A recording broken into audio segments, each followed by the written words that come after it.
അപ്പോൾ നമുക്ക് ചായക്കടി ഉണ്ടാക്കിയാൽ അതിന് വേണ്ടി കോൺഫ്ലവർ വാരി കോരി ഇടുന്നുണ്ട്. അതിനകത്തിലേക്ക് കുറച്ച് മൈദാപ്പൊടി, ഉപ്പ്, മുളക്, മഞ്ഞൾപ്പൊടി, പിന്നെ കുറച്ച് അരിപ്പൊടി, അതൊന്ന് മൊരിഞ്ഞ് കിട്ടാൻ വേണ്ടിയിട്ടാണ്. ഇതെല്ലാം കൂടിയിട്ട് നന്നായിട്ടൊന്ന് മിക്സ് ചെയ്യുമ്പോഴത്തേക്കിന് വെള്ളം കൂടുതലായി പോരുത്, നന്നായിട്ടൊന്ന് കുറുകി വരത്തക്ക രീതിയിൽ. എനിക്കിതിനകത്ത് കുറച്ച് വെള്ളം കൂടിപ്പോയതിന് ഞാൻ കുറച്ച് മാവും കൂടിയിട്ട് കുഴച്ച് നന്നായിട്ട് വെച്ചിട്ടുണ്ട്. ഇതിനകത്തിലേക്ക് നമ്മൾ നേരത്തെ തന്നെ ചൂടുവെള്ളത്തിലിട്ടൊന്ന് ജസ്റ്റ് വെച്ചിരുന്ന കോളിഫ്ലവർ എടുത്ത് ഇതിനകത്തോട്ടിട്ട് മിക്സ് ചെയ്യണം. മിക്സ് ചെയ്ത് കുറച്ച് നേരം മാറ്റി വെക്കുക. അതിന് ശേഷം ഒരു ചട്ടി അടുപ്പത്ത് വെക്കുക, എണ്ണ ഒഴിക്കുക, ചൂടാകുമ്പോൾ കുറച്ച് കറിവേപ്പില ഇടുക. അതിനകത്തിലേക്ക് ഇത് കോരി വാരി ഇടുക. അത് മൊരിഞ്ഞ് കിട്ടണം. ഞാൻ മൊരിയാൻ ഇവിടെ അപ്പൂനെ ആമിക്കുട്ടനെയാണ് ഏൽപ്പിച്ചിരിക്കുന്നത്.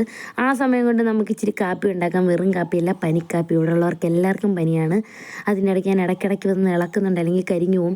അങ്ങനെ കാപ്പിക്കുള്ള വെള്ളമൊക്കെ തിളച്ച് വന്നപ്പോൾ ഇങ്ങനെ പഞ്ചസാര ഇട്ടു, പിന്നെ കുറച്ച് കാപ്പിപ്പൊടിയല്ല പനിക്കാപ്പിപ്പൊടി കുറേ വാരി ഇട്ടു. അതിൻ്റെ ഇടയ്ക്ക് അപ്പൂ ഇവിടെ ഇളക്കുന്നുണ്ട്, ആമി കൂട്ടി കാണിക്കുന്നുണ്ട്.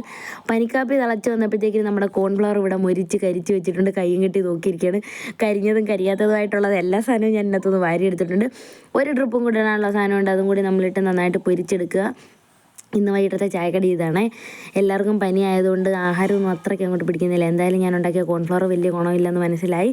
ചായയായിട്ട് ഞങ്ങളിതെല്ലാം കൂടെ കുടിക്കുകയാണ്. അപ്പോൾ അത്രേ ഉള്ളൂ. ടാറ്റാ.